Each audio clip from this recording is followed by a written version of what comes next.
Hello everyone, कैसे हैं आप सब। मैं कोमल अरविंद और आज बात करते हैं कि संचित कर्म क्या होते हैं, क्योंकि इनका बहुत ज़्यादा इम्पोर्टेंस है आपकी स्पिरिचुअल जर्नी में, आपकी ट्विन फ्लेम जर्नी में और आपके एनलाइटमेंट के लिए। ओके, तो संचित कर्मा मतलब हुआ आपकी कर्मा का स्टोर हाउस। कर्मा मीन्स क्या? एक्शंस। आप जो भी एक्शंस करते हैं उसे हम कर्म कहते हैं, कर्मा कहते हैं। ठीक है। फॉर एग्जाम्पल, आप सांस ले रहे हैं, सांस छोड़ रहे हैं, ये भी एक कर्म है।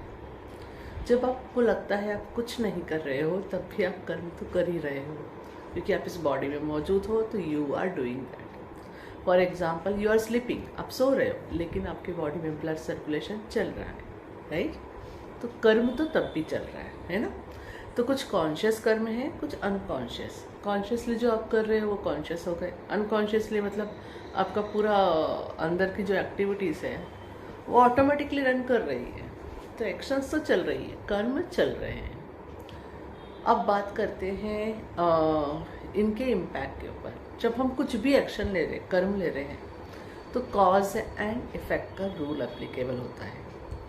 जो आप एक्शन करेंगे अकॉर्डिंगली ही आपको उसका रिजल्ट मिलना तय है। ओके, इसीलिए कहते हैं ना, कर्म कर फल की इच्छा मत कर करके जो आप सुनते हो, जो लाइंस वगैरह, वो इसलिए बोला जाता है कि इट इज़ डिसाइडेड। तो ट्रस्ट द प्रोसेस। आपको उसके बारे में इतना सोचने की ज़रूरत नहीं है। आपने जो एक्शन किया अकॉर्डिंगली आपको उसका रिजल्ट मिलेगा।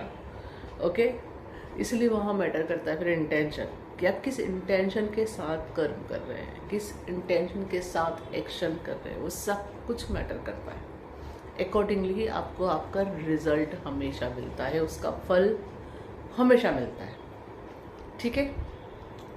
अब बात करते हैं, ये मैंने बताया कर्म के बारे में थोड़ा सा आइडिया कि कर्म क्या होते हैं। ठीक है। तो आप जो भी एक्शन कर रहे हैं, किस इंटेंशन से कर रहे हैं, उसके अकॉर्डिंग वो कर्म अच्छा हुआ या फिर बुरा हुआ। तो कई कर्म तो आप कॉन्शियसली करते हैं, कई कर्म अनकॉन्शियसली करते हैं, जो ऑटोमेटिक मोड में आपके अंदर चल रहे हैं। उसके अलावा भी अनकॉन्शियस मेमोरी आपके पास मौजूद है, जो कि आपका स्टोर हाउस है, जिसमें सिर्फ इस जन्म के नहीं, आपके सभी जन्म के रिकॉर्ड्स मौजूद हैं।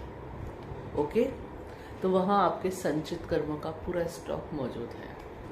ठीक है। लेकिन आप करते क्या हैं, जब आप जन्म लेकर आते हैं तो आपका स्टोर हाउस, तो संचित कर्म मतलब क्या हुआ, आपका स्टोर हाउस जिसके अंदर सब कुछ मौजूद है। ठीक है। It is like a full आपकी हार्ड डिस्क। ठीक है। अब इतने सारे कर्म सपोज मौजूद हैं जिनको आपको क्लीन करना है, क्लियर करना है। ठीक है। क्लीन करना है, क्लियर करना है मतलब क्या? वह कर्म कुछ ऐसे हैं जिसका कॉज और इफेक्ट चल रहा है आपको, तो उसको अब आपको उस अकाउंट को बैलेंस करके क्लोज करना है, इन शॉर्ट। तो वो कैसे करेंगे? तो हमारी सोल क्या करती है, जब हम जन्म लेते हैं तो वह जो स्टॉक है उसमें से डिसाइड करके कि चलो इतने कर्म में इस जन्म में क्लीन करूँगी, क्लियर करूँगी करके, वो अकॉर्डिंगली ही अपनी बॉडी डिसाइड करती है, अपनी मदर डिसाइड करती है, एंड अपना लुक डिसाइड करती है, और काफ़ी कुछ अपनी चीज़ें मतलब डिसीजंस लेकर कि जिससे जो चीज़ें उसको उन कर्मों को क्लीन करने में हेल्प करेगी, वो जन्म लेती है। क्योंकि जब हम जन्म लेके आते हैं हम कॉन्शियसली सब कुछ भूल जाते हैं, है ना। तो वो फिर अपने लाइफ में ऐसे लोगों को बार बार अट्रैक्ट करती है जो उसको ये याद दिलाते हैं कि उसको ये चीज़ क्लीन करना है, क्योंकि उनसे उसको अनुभव अच्छे नहीं आ रहे होते हैं। ठीक है। तो ये उन कर्मों के लिए उसको जो हम कहते हैं ना, ट्रिगर हो गए। ट्विन फ्लेम जर्नी में भी हम ये वर्ड बहुत सुनते हैं, स्पिरिचुअल जर्नी में भी। ट्रिगर वर्ड क्या है? ट्रिगर वर्ड आपको वह बताता है कि कुछ आपके अंदर ऑलरेडी मौजूद है जहाँ आपको काम करना है। ठीक है। तो आप ऐसे लोगों को अपनी लाइफ में अट्रैक्ट करते हैं जो आपको ट्रिगर करके बताते हैं कि आप संचित कर्म का यह हिस्सा लेकर आए हो, आपको क्लीन करना बाकी है, उसे क्लीन कीजिए। अब मज़ेदार बात यहाँ कैसे, आप उसे जब क्लीन कर देते हो, सपोज आप लेकर आए थे कि मैं 100 कर्म क्लीन करूँगी, लेकिन यहाँ मज़ेदार बात ये है कि जब आप ट्विन फ्लेम जर्नी में या स्पिरिचुअल जर्नी में आप नए नए स्पिरिचुअल टूल सीखते हैं तो क्या होता है। होता ये है कि जो आपने सोचा था कि कर्मों को आप पूरे जन्म में क्लीन करेंगे, वो आप कुछ दिनों में या कुछ महीनों में ही क्लीन कर जाते हैं।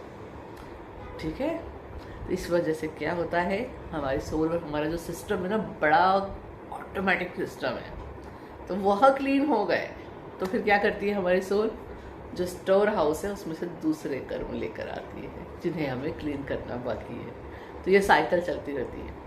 तो इसलिए स्पिरिचुअल टूल्स यूज़ करने का बहुत महत्व है। ओके, इसलिए इनर वर्क करने का बहुत महत्व है, क्योंकि जब इस तरह से आप फास्ट अपने कर्म को क्लीन करते जाते हो और नए अपने स्टोर हाउस में से, संचित कर्मों में से कर्म लाते जाते हो, आप उसे ज़ीरो पे ले आते हो। और जिस दिन आपका वो स्टोर हाउस ज़ीरो पे आ जाता है, आप क्या मिलता है, मोक्ष। ओके, आपको मिलता है मोक्ष। और उससे पहले काफ़ी सारी स्टेजेस होती है, मोक्ष की काफ़ी स्टेजेस होती है, मतलब मोक्ष की नहीं कहूँगी, एनलाइटमेंट की काफ़ी सारी स्टेजेस होती है। तो यहाँ पे इसी दौरान जब आप इस प्रोसेस में माहिर होने लगते हो ना, तो वैसे वैसे आपकी स्पिरिचुअल जर्नी सुंदर हो जाती है, ईजी हो जाती है, मैनिफेस्टेशन फास्ट हो जाती है, और आपका जो कनेक्शन है आपके ट्विन फ्लेम के साथ वह ब्यूटीफुल हो जाता है। क्योंकि आप विक्टिम मेंटेलिटी को प्ले नहीं करते, आपको पता होता है okay something is there, I need to heal, I will come out from that. तो आप इसलिए हम कहते हैं कि इस जर्नी में आप हमेशा डीपर डीपर डीपर जा रहे हो। ठीक है, इट इज़ लाइक आपके पास अगर कुछ अंदर ऐसी एनर्जी जो आपको सर्व नहीं करती है, या आपके पास ऐसी कुछ चीज़ें हैं जो सर्व नहीं करती है, आप उनको रिलीज़ कर रहे हो। रिलीज़ करके क्या करते जाते हो, जगह बना रहे हो नई अच्छी चीज़ों के लिए, लव के लिए, ठीक है, पीस के लिए, जो सबसे इम्पॉर्टेंट है। क्योंकि पीस में रहना एक ऐसी स्टेट है जिसमें आप हमेशा के लिए रह सकते हो। बाकी सभी जगहों में आप फ्लक्चुएट कर सकते हो, peace is like eternal. Okay, so I hope इसमें आपको काफ़ी कुछ क्लैरिटी मिल चुकी होगी कर्मा के बारे में, संचित कर्मा के बारे में, और उनका इम्पोर्टेंस अगर आप एनलाइटमेंट की तरफ जाना चाहते हैं, मोक्ष की तरफ जाना चाहते हैं, और उसका असर आपकी ट्विन फ्लेम जर्नी में एंड आपकी स्पिरिचुअल जर्नी पर। हरिओम तत्सत। Thank you everyone. Please like and subscribe my videos to get update for my new videos. You can check my description box. There I mention my email ID and website details to know more about my paid and free courses and to contact me.